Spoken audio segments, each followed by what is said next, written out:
Hello everybody and welcome to the latest episode of On Screen. I'm your host Dylan Wright and I'm here to take you on a journey through film and television. So for today's topic, I want to kind of shy away from talking about different genres and types of movies and television and talk about characters, specifically the anti-hero. The anti-hero is a very popular character archetype that we've definitely been going to more often in the past couple decades than usual. And it's one that, for some reason, resonates with us. We're always finding ourselves rooting for this character that normally would be looked at as almost a villain, in a way. This person that doesn't do the morally righteous thing, but instead kind of goes down a darker path. Your characters like The Punisher, Walter White, Don Draper.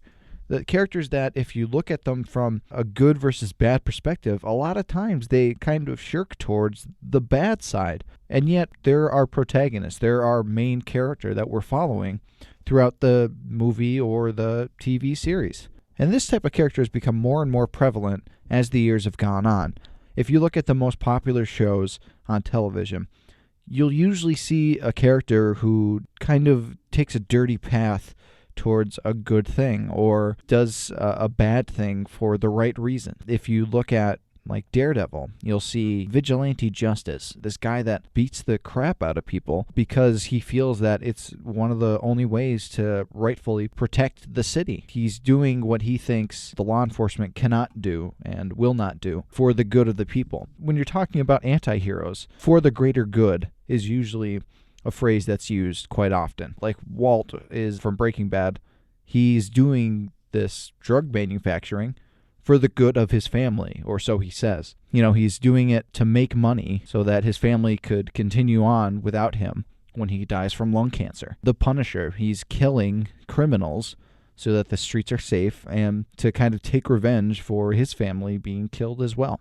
And you'll often see that they do these horrible, nasty things to people that may or may not deserve it, but we still find ourselves kind of on their side. I mean, the biggest example of this is, of course, Breaking Bad, where we follow this mild-mannered school teacher as he becomes this like drug kingpin. He does bad thing after bad thing, and a part of you can't help but continue to like him. I mean, I personally found him like morally reprehensible, and my God, he's this horrible person that's done these terrible, unthinkable things. But I still find myself interested in seeing his story because the way it's being told and the way it's that Walt is being portrayed, you kind of see where he's coming from, but not really towards the end. But that's like the journey of it, is that the show's taking you down this path with Walt. He's doing these morally reprehensible things, and you're also kind of in the hot seat because you're in a way allowing him to continue doing these things by watching.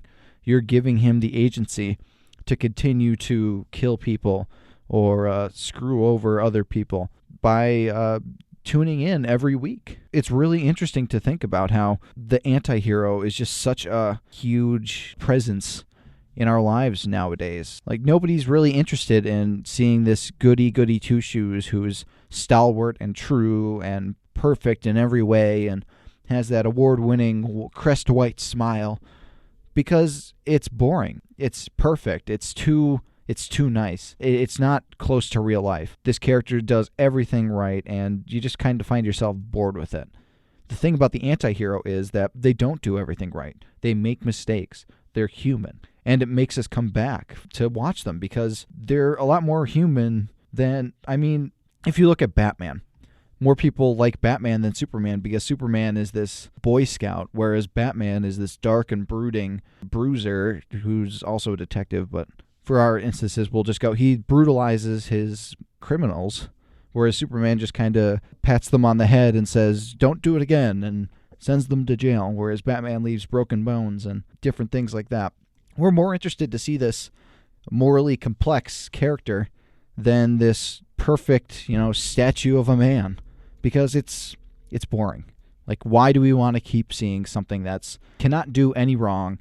Like, why are we tuning in? Why do we want to keep coming back if we know that he's never going to make a mistake? It's the mistakes that make the characters so compelling. It's the things they do wrong more than the things they do right. Because we see that in ourselves. We all make mistakes. We all do things that maybe we shouldn't do. It's something that we cannot escape. We cannot do everything right each and every time. And that's why anti-heroes and half villain, half heroes are so compelling, because they're us. They're you and me. We are these characters. And we like watching ourselves because we see that we're not the only ones that do this. We're not the only ones that accidentally screw everything up. We're not the only ones that throw somebody under the bus when we're trying to shirk blame from ourselves. Like, we see our flaws put on the screen, and it's oddly compelling. It's really, really interesting to see. And a character like Don Draper is really interesting to look at, because his mistakes are more grounded in reality than someone like Walter White's or the Punishers, because, I mean, the Punisher is in this vigilante superhero universe, and Walter White is doing a drug kingpin. Whereas Don Draper is kind of like a working man. I wouldn't say an everyman, because not everybody looks as good as John Hamm does, but he's a character that has infidelities, that doesn't maybe treat his kids the way they should be treated, maybe looks down on certain people because of their gender or what they're doing.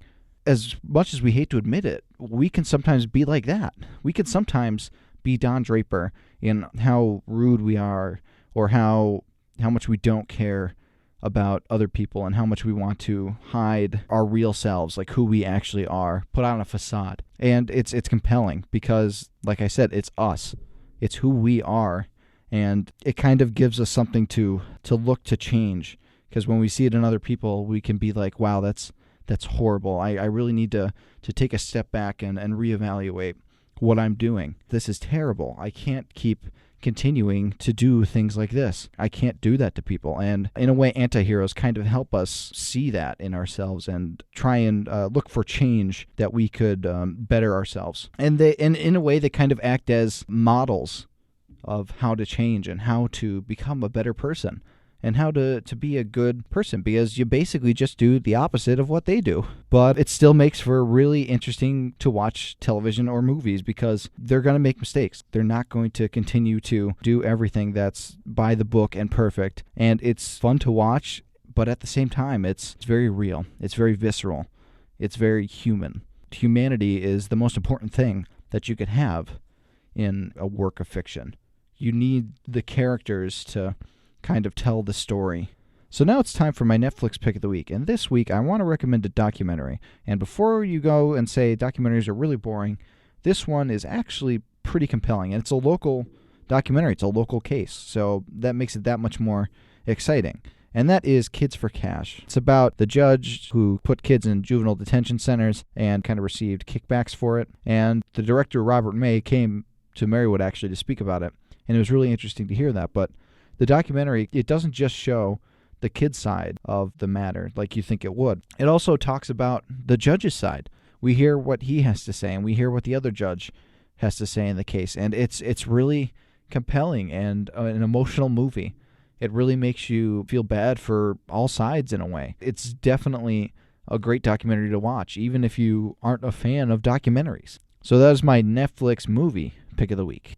So my Netflix television pick of the week is going to be a show that I think you guys will remember me talking about a couple episodes ago. And I can definitively say that I give my full recommendation to it, and it's The Crown. It's a show documenting, the rise to power of Queen Elizabeth II, who, as you know, is still, holding the position of queen in England. And it's just such a good drama, and it's such a good period piece, and it's a beautiful show to watch. It pulls you in to the intrigue and the drama and the history of it all. And the actors do such a wonderful job. You really feel immersed in the universe. And that's the best kind of TV show that you could have, is one that you feel kind of at home, like living in, like you're with the characters. So The Crown is my Netflix television pick of the week. So that's going to be it for me for this week's episode of On Screen. I hope you guys are going to have a great Thanksgiving. Fill up on as much turkey and gravy and mashed potatoes as you can. Please enjoy it. If you guys have any future topics for an on-screen episode, please don't hesitate to comment below what you want to hear, because I would love to talk about anything that you would like me to talk about. So I'm Dylan Wright, and until next time, take care.